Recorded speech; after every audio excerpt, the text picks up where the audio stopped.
Hey there YouTubers, this is Brock Bowman with amateur review of the BLU Studio 6.0 HD smartphone. For starters, I want to say that when I got this phone I was immediately impressed with the look of the phone. It looks like a quality unit. Nice shiny back. Looks well put together, no unsightly gaps. Switches on the side look good. Jack looks good. Speaker, port, camera, all that looks real nice. So immediately when I went to turn it on, you'll see if you're a typical tech that likes these smartphones, you'll see that there's half charge on most of them when they come out of the box. Not true with the BLU products. Definitely dead DOA battery out of the box.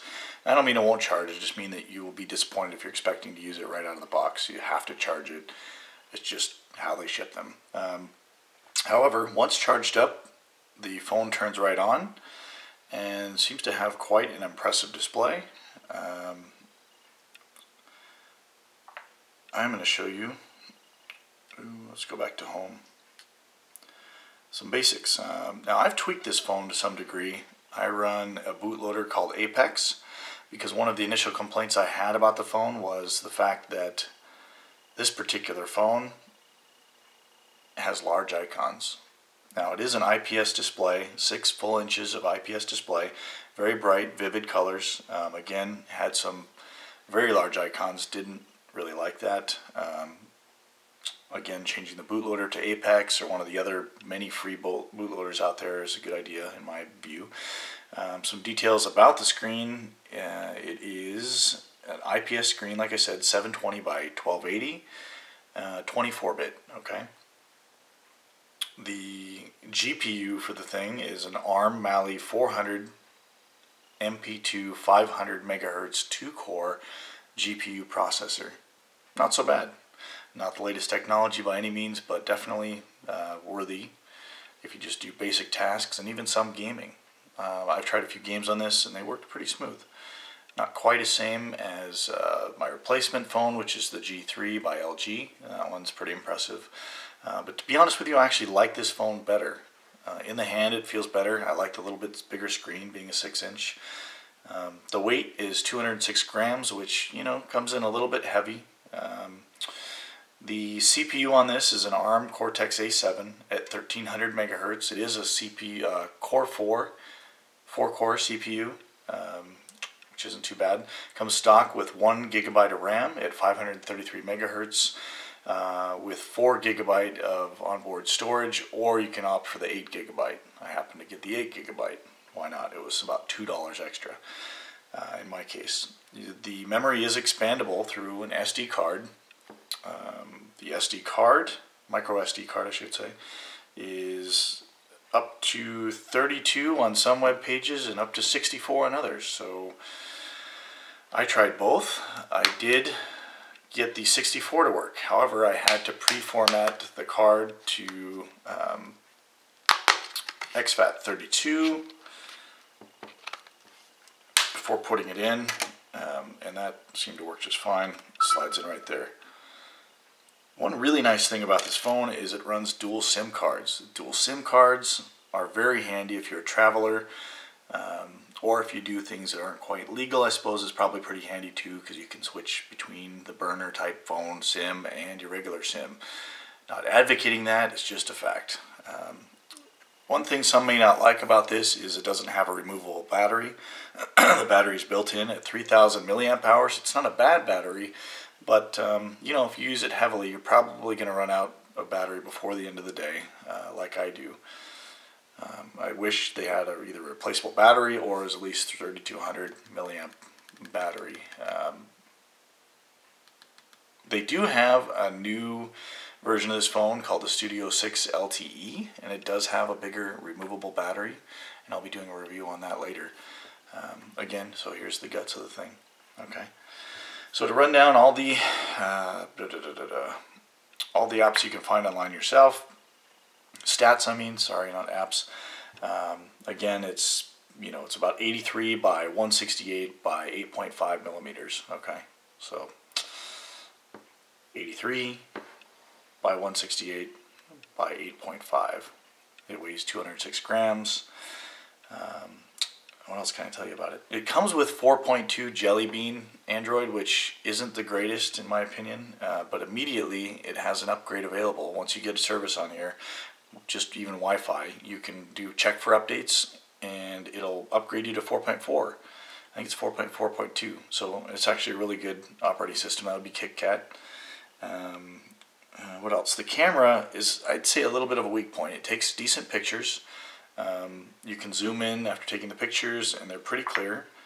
The phone is responsive, but at 8 megapixels, the front camera, it's not so great. Definitely a weak point. So your maximum resolution on that is 3264 by 2448. And video is held at standard HD, which is 1920 by 1080 at 30 frames per second. Not so bad, but again, not cutting edge either.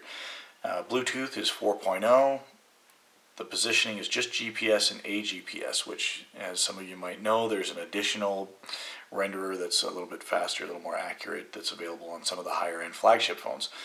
So I've had this phone for a week, and that's the main reason I wanted to create this review. I bought this phone for under $150, brand new from Amazon, thinking, what the heck, I'm a Prime member, they'll take it back if there's a problem with it, and I'm at no loss, basically. The phone has impressed me. It came with a carrying case. Not carrying case, goodness. A soft-shelled case that you can snap on that fits perfectly. You know, when these first came out, it was kind of hard to find cases for them, I heard, because it's a relatively new and not so popular brand. But now, when I look on Amazon, there's quite a number of them. Okay, so not bad, but it comes with it. Comes with earbuds. Comes with different size and replaceable ear pads. Comes with a full manual. It also comes with screen protectors. Who gives you screen protectors? Anyway, really like the phone. Feels good in the hand. I've, like I said, tweaked it. I've loaded it up with all the apps I use on a regular basis, and everything has worked flawlessly.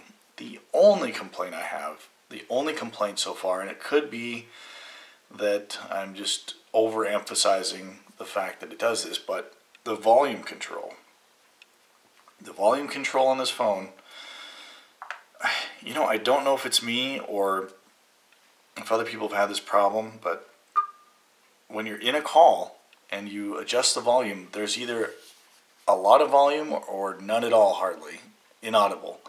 So each time I've used this phone, which I rarely make phone calls or receive phone calls, everything's usually text or email, but when I do, I find that it's kind of hard to hear people. Now, I don't have the greatest ears, right? I've got a little bit of hearing loss, so I switched ears and tried it, adjusted the phone up and down. There was a sweet spot that I found that worked pretty well, but it wasn't ideal, okay? I would definitely say that's a weak part of the phone. And from some reviews I've seen, it may be an issue with all of this model. So if you don't have the best of hearing, you may want to look at another phone. Otherwise, I'd say, like I said, battery life lasts most of the day. It does everything really well that it's supposed to. If you're a real high-end user, you're not going to be happy with it because it's going to be a little laggy for certain games and things like that. But for day-to-day use, wow, what a phone. For that price, what a phone.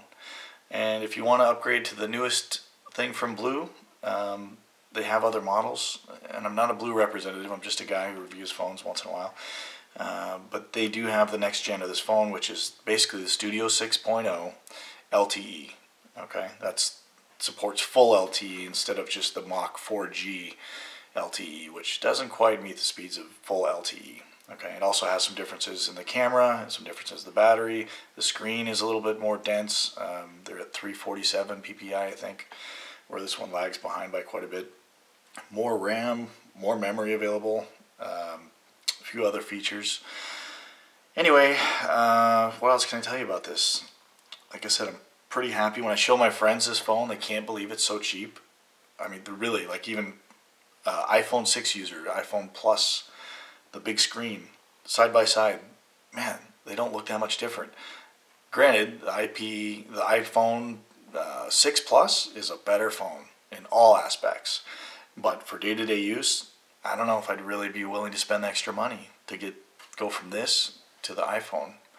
Really, it's a nice phone. What else can I tell you? That's all I can think of right now, but if you guys have any questions, feel free to post. Sorry for the length of this review, but I really like the phone. I just wanted to put it out there. So again, if you have any questions, put them in the comments. Subscribe for future reviews of future phones, and have a great day. Thanks.